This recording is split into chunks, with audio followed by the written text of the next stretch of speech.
दसवें के पैसे को आप कहीं भी यूज कर सकते हो। कल को बच्चा बीमार हो गया तो आप हॉस्पिटल में भी जाओगे, घर में पैसे नहीं है, दसवें का पैसा रखा है तो आपने यूज करना पड़ेगा, तो उसमें दोष नहीं है।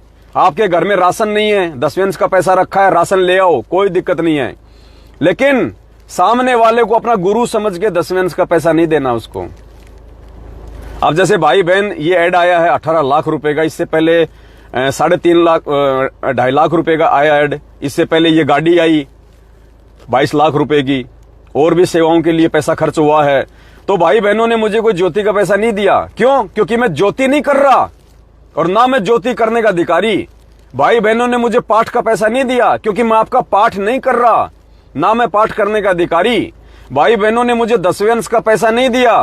क्यों? क्योंकि मैं आपका दसवें का पैसा लेने का अधिकारी नहीं। लेकिन उस दसवें के पैसे को आप जी सेवा में लगा सकते हो, उसको पैसे को आप जी सेवा में लगा सकते हो। वो ज्योति के लिए जो आपने पैसा निकाल के रखा है, वो आप उसको वर्तमान में जो सेवा चल रही है, आप उन सेवाओं में यूज कर सकते हो। वो पाठ का पैसा जो आपके घर में रखा हुआ है, आप उनको वर्तमान की सेवाओं में यूज कर सकते हो। अब इससे बड़ी सेवा और क्या होगी पुण्यात्माओं? वो ज्योति पाठ और दसवें का पैसा जो आपके घर पे रखा हुआ था इतने दिनों से, और वो पैसा आपने निकाल के इधर भेजा सेवा के लिए, दसवें के लिए नहीं। किसी को गुरु समझ के नहीं दिया आपने, ज्योति करवाने के लिए ज्योति का पैसा नहीं दिया, पाठ करवाने के लिए पाठ का पैसा नहीं दिया, आपने सेवा में भेजा। और ये सेवा देखो पुण्यात्माओं, आज इस सेवा ने आपके गुरुदेव को जो प्रसन्न किया होगा हिसार जेल में, पुण्यात्माओं आज से पहले गुरुदेव कभी प्रसन्न ही नहीं हुए होंगे बरवाला कांड के बाद, क्योंकि बरवाला कांड तक तो मैनेजमेंट ने सारे उल्टे ही कुक्रम किए हैं। तो आज आपका ये पैसा आपके गुरुजी के चेहरे पे मुस्कान लाया, मुस्कान। और जिन भक्तों की वजह से जिसका गुरु प्रसन्न हो जाए पुण्यात्मा, उससे बड़ा पुण्य उन पैसों का और क्या हो सकता है।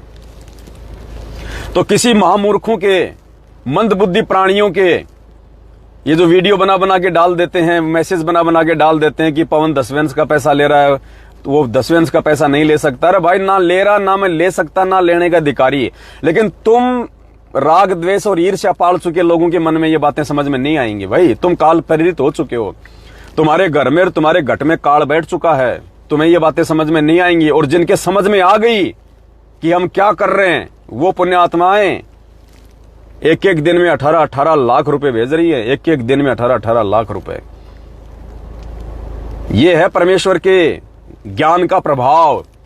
ये हैं वो अधिकारी आत्माएं जो नीर खीर का निबेरा कर रही हैं। तुम्हारी तरह एक बात को लेके नहीं बैठ जाती, टांग पकड़ के नहीं खींचते वो तुम्हारी तरह। उनको पता है कि हम क्या पैसा दे रहे हैं। पवन हमारा गुरु भाई है, हमारा गुरु नहीं है। और तुम लोगों ने टांग खींचना शुरू कर दिया, तो भाई ये टांग एक दिन तुम्हारे ही मतलब गले का फंदा बन जाएगी। पवन दास का ना बिगड़ा है, ना कुछ बिगड़ पाएगा, ना कोई बिगाड़ पाएगा। पवन दास का उस दिन बिगड़ेगा जब मेरा परमात्मा मेरे से रुष्ट होगा, और परमात्मा उस दिन रुष्ट होगा जब ये गधा अपने गुरु को मानुस मानेगा।